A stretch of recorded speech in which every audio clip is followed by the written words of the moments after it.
Hello everyone, welcome back. So today we are shooting 1,000 yards. Okay, so it's been I think maybe at least 2 months since I've been to a 1,000 yard shooting location, and it's only my second time actually shooting 1,000 yards.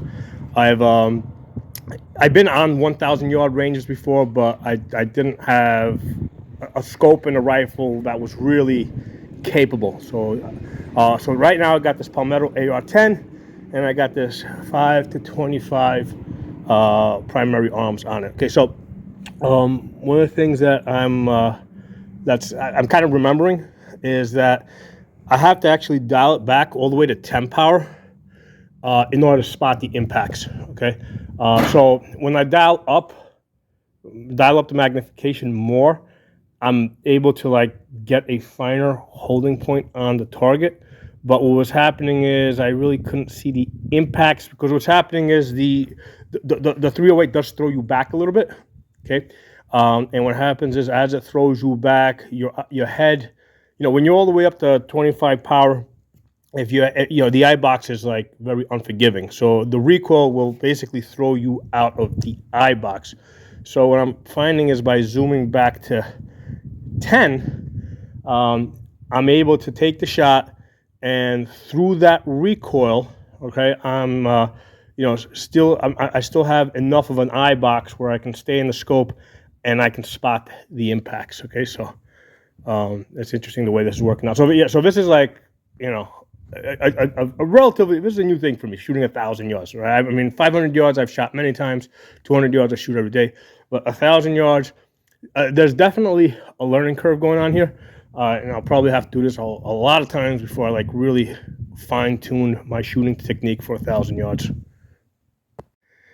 Hey everyone, so I'm going to take you guys down into the pit at 1,000 yards. Okay, so this is at the 1,000 yards, there's no ceasefire. Basically, as we go down into the pit, bullets are going to be flying over our heads, and impacting either into that dirt there or into that pile of dirt there. Okay, so the range is actually live right now. So I thought I'd show you guys, because it's pretty interesting the way this range is set up. So you've got these things that, like, there's two targets and they kind of seesaw up and down. I'm all the way at the far end over there. So somebody's like there's bullets like going over my head now. I mean, not at this moment, but they're not that loud, because at this point they're subsonic for most people. There's only one other guy shooting right now. So I was already down here where there's that load of targets.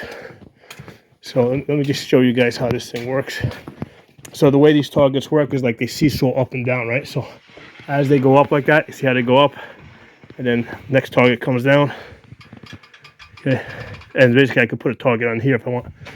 So let me bring this back down. Let's look at the target. So I had two targets up. There you go. There was a crack over our head, but it's not actually a crack because it's subsonic. So the bullets are. I think what we're actually hearing is, I think, the bang at the muzzle, because when they're coming here, they're subsonic. But anyway, I shot five shot group. Okay, at 1,000 yards, and let me get a marker out. There's a lot of interesting things that I learned today. This is like my second time like shooting 1,000 yards. Okay, so I'm gonna put like 2 circles around this because there's other holes on this. Okay, so we got, these are the ones I just shot. Okay, so again, this is a 5-shot group that I did. Okay, so we got 1, 2, 3, 4 hits, and the 5th shot, it might be like this one over here. I don't know. I should mark this just in case I get these two. I don't know if it's one of those two. Might be. But let's take a tape on this. Extend this tape. Grab it. Let's grab one over here. Come on. So the 4 out of 5. Let me get this thing through. I'm doing this one-handed. That should be right there. 4 out of 5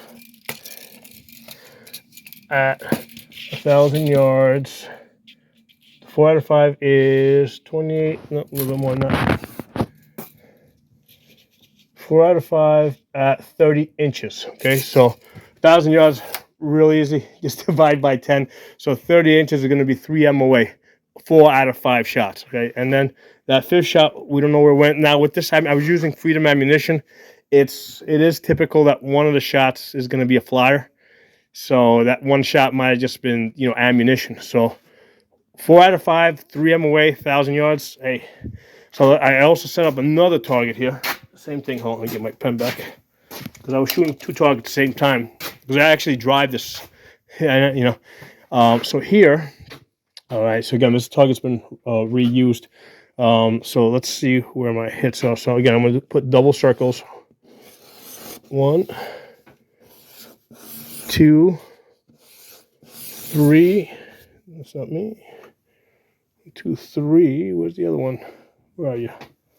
Hold on. I got one over here. 4 way out there. Oh, one. Where's the 5th shot? I thought there was another one somewhere on this paper.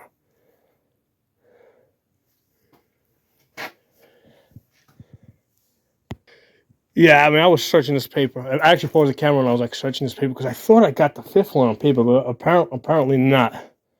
So yeah, the 5th one went off paper. So I got 3 shots here at 1,000 yards. The 3 shots are nice. They're at 11 inches, man. So that's like a 1.1 MOA. The 4th one was like way out here. Hold on. With the 4th one. Now, here we go. With the 4th one, we are at 38 inches. So that's like 3.8 MOA. All right. So, I mean, still 1,000 yards, 4 MOA. I mean, you know. Now the thing with this is because I was my dial up, because the last time I was shooting this 1,000 yards, same ammunition, free munitions, 147 grain. My dial up was 11.5 MOA. So I got an incoming wind today. So which is the incoming wind is when I was shooting was a good like 7 to 10 miles per hour, but it was straight in, like it was like dead in. So I was shooting into a wind. So that's why I think it's slowing down my bullets.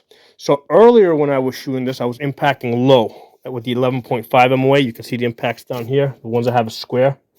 So actually earlier, now I don't remember exactly how many shots I took on this, so we can't call this a, because I got 4 shots here that are about 34 inches, so that's 3.4 MOA.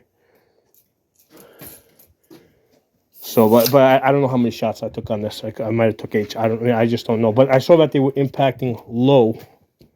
So that was with the 11.5 mil dial up. So that's why I went to 12.5, because I actually saw a few impact in the on the ground below. So I went a full mil up to 12.5, and I'm holding right at the top of the paper here. And now I've got my hits centered. So here they're nice and centered, because if I had a guy's shoulders were here, I mean, I'd be impacting on the belly here. I would have had 3 shots at 1,000 yards in the belly. That one over there was way off. That would have been a miss. On this one here, if I was shooting a guy at 300 yards, again, I was holding up here, I would have had 1 hit on target. Okay, because these shots over here would have been way off to the left. So, interesting thing, because the last time I was shooting, I was using a target that was much, basically was like I think 25 inches wide. This one over here is 6 foot wide. Okay, so it's like 72 inches wide. Actually, probably even more because of this wood over here. So what that's actually doing is it's making it harder for me to get tighter group to see the impacts, because what's happening is when I'm getting these impacts over here, right? So they're off center, because I say the wind is pushing it off center.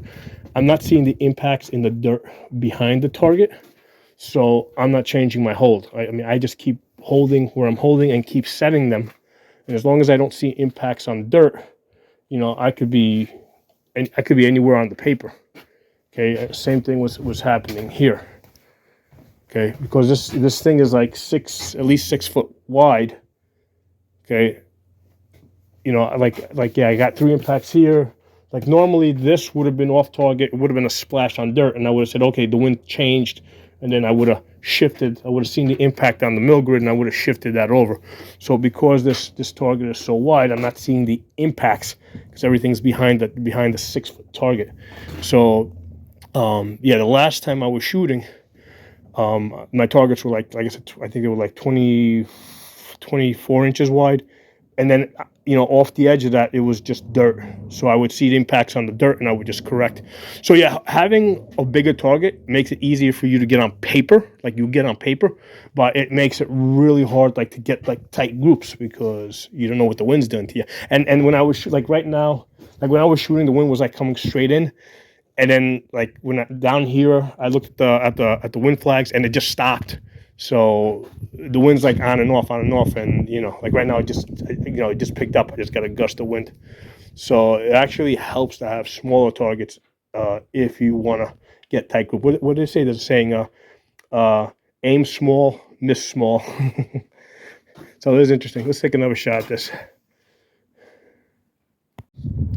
Okay, so this is the Palmetto AR-10 with the primary arms 5 to 25 by 56. And that's where we were before, all the way down there. Okay, so yeah, so for today, because I got a wind that's coming straight in at there's a wind ribbon over there.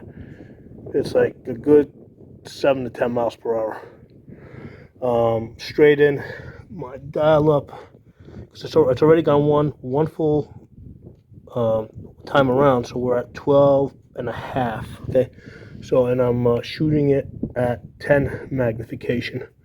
So it's interesting because like if I'm shooting like let's say 200 yards and I'm trying to get like a really tight group, yeah, I dial up all the way to 25 or even at 100 yards to get like really tight groups.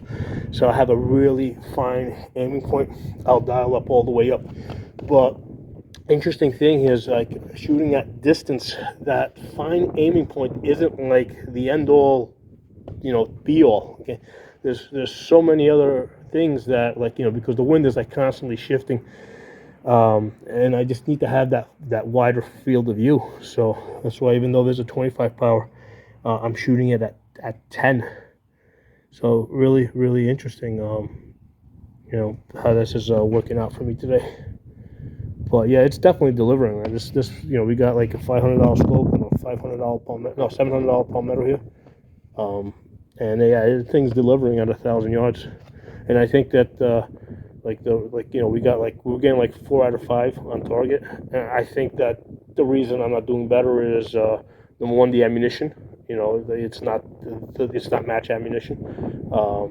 And number two, just the wind is like just on and off. Like, look, see that wind ribbon now? It's like dying down a little bit, but it's pushing to the right. So I have a really inconsistent wind. But a nice thing about 308, it doesn't care that much about wind.